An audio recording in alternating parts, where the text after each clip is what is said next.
महंगी मिल रही सब्जियों से जनता की परेशानियां भी बढ़ने लगी हैं। लोगों का बजट बिगड़ने लगता है, चाहे फल हो या सब्जियां।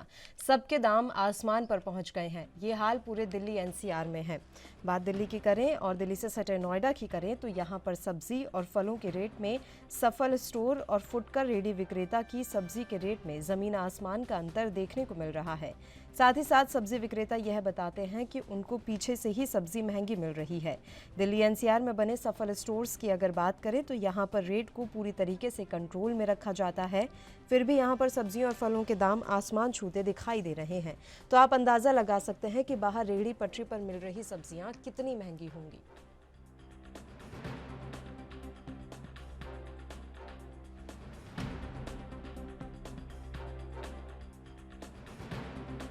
हो रही है। ये पेट्रोल पे डीजल पे रेट बढ़े हुए हैं।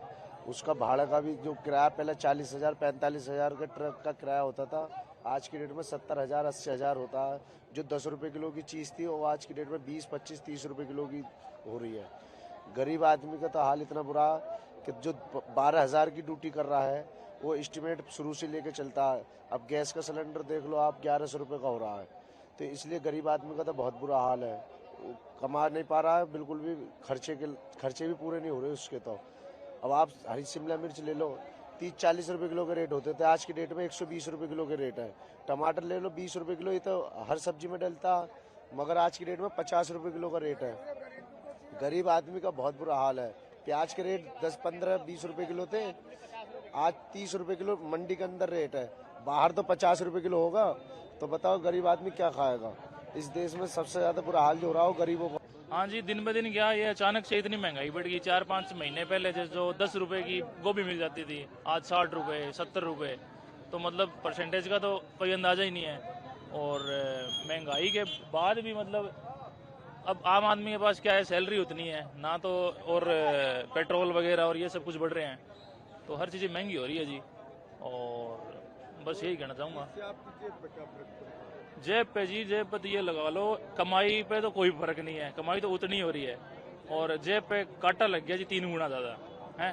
तो पहले बचत होती थी, उसका ये लगा लो 10% 20% बच रहा है। अभी सारा कुछ लग ही रहा है। जो कॉमन सब्जी है आलू प्याज, उसी में जा रहा है सारा। आम आदमी में है तो दिक्कतें हैं जी।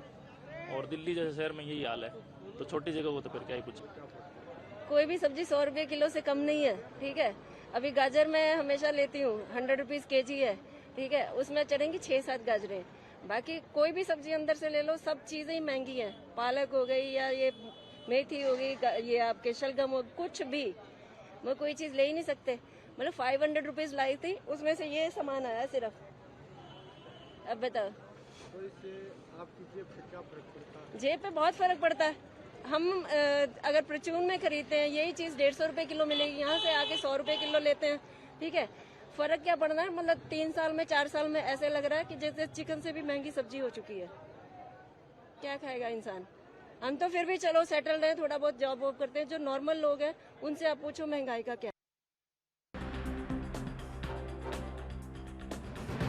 इस खबर पर तमाम जानकारी देने के लिए हमारे संवाददाता दिल्ली से राजीव तिवारी फोन लाइन पर जुड़ गए हैं। राजीव, सब्जियों और फलों के दाम बहुत आसमान छू रहे हैं, आपसे हम पूरी जानकारी चाहेंगे, क्योंकि ये भी बताया जा रहा है कि रेहड़ी विक्रेता जो है उनके यहाँ सब्जियों और फलों के दाम अलग है, जबकि जो स्टोर्स बने हुए हैं वहां पर दाम अलग है।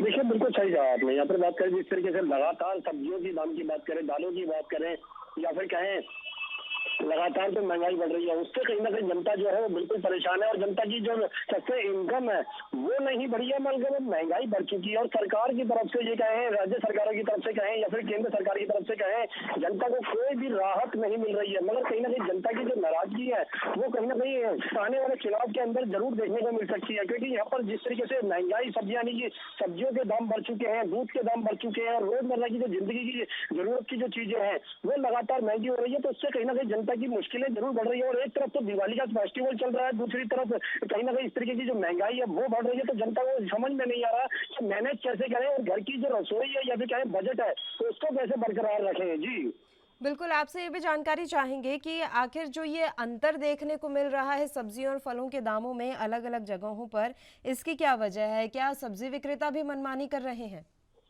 देखिए, बिल्कुल सही कहा आपने। यहाँ पर बात करें जिस तरीके से दिवाली है, तो दिवाली के मद्देनजर रखते हुए कहीं ना कहीं जो दुकानदार है वो कहीं ना कहीं ज्यादा से ज्यादा प्रॉफिट कमाना चाहते हैं, और कहीं ना कहीं जो महंगाई है वो कहीं ना कहीं इसी वजह से बढ़ती नहीं जा रही। क्योंकि होलसेल की बात करें तो होलसेल के अंदर सब्जियों के दाम की बात करें तो वो इतना बढ़े हुआ नहीं है, मगर रिटेल पे कहीं ना कहीं उसका असर जो है सीधा सीधा देखने को मिल रहा है। क्योंकि जनता जो है वो रिटेल दुकानदार से ही दालें और सब्जियां खरीदती है, तो कहीं ना कहीं वहीं पे सबसे ज्यादा असर देखने को मिल रहा है। और कहीं ना कहीं जो सरकार की तरफ से कुछ सहायता होनी चाहिए थी, या फिर कहें जो रिटेल विक्रेता है उनके ऊपर कहीं ना कहीं अंकुश होना चाहिए था, वो कहीं ना कहीं देखने को नहीं मिल रहा है, जिसकी वजह से कहीं ना कहीं जनता जो है वो परेशान है। और उनकी जनता की परेशानी का हल जो है वो सरकार के पास है, मगर सरकार की तरफ से अभी तक कोई भी ऐसा आश्वासन या फिर कहें कोई भी ऐसी महंगाई के लिए कहीं ना कहीं राहत वो नहीं मिलती नजर आ रही है। जी चलिए, शुक्रिया राजीव, आप हमारे साथ जुड़े तमाम जानकारी देने के लिए।